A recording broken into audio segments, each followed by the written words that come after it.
بسم اللہ الرحمن الرحیم۔ اخلاص چینل دیکھنے اور سننے والوں کو السلام علیکم۔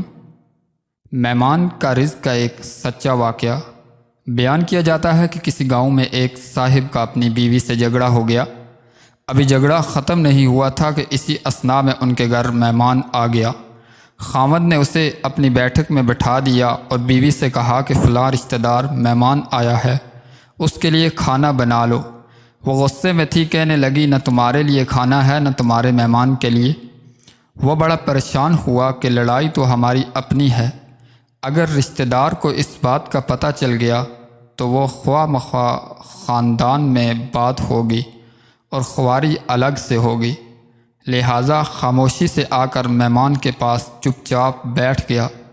اتنے میں اسے خیال آ گیا کہ چلو بیوی اگر روٹی نہیں پکاتی تو سامنے والے ہمارے ہمسائے بہت ہی اچھے لوگ ہیں، میں انہیں مہمان کا کھانا پکانے کے لیے کہہ دیتا ہوں۔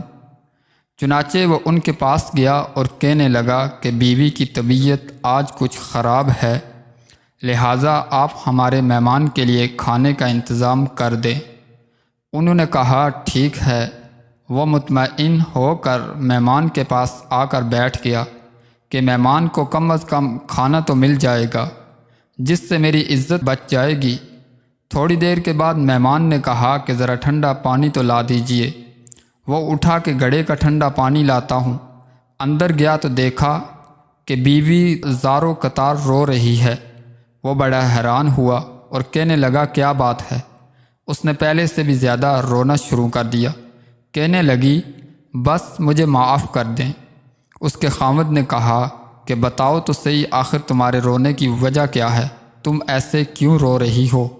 بیوی نے کہا کہ پہلے مجھے معاف کر دیں، پھر میں آپ کو اپنی بات سناؤں گی۔ خیر، اس نے کہہ دیا کہ جو لڑائی جھگڑا ہوا ہے وہ میں نے دل سے نکال دیا ہے اور تمہیں معاف کر دیا۔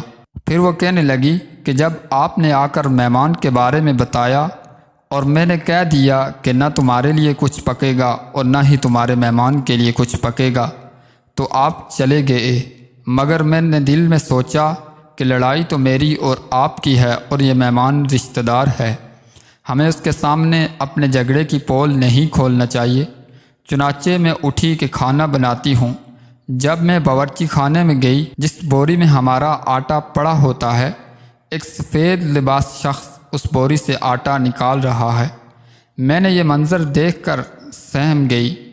وہ مجھے کہنے لگا کہ اے خاتون پریشان نہ ہو، یہ تمہارے مہمان کا حصہ تھا جو تمہارے آٹے میں شامل تھا، اب چونکہ یہ ہمسائے کے گھر میں پکنا ہے اسی لیے وہی آٹا لینے کے لیے میں یہاں آیا ہوں۔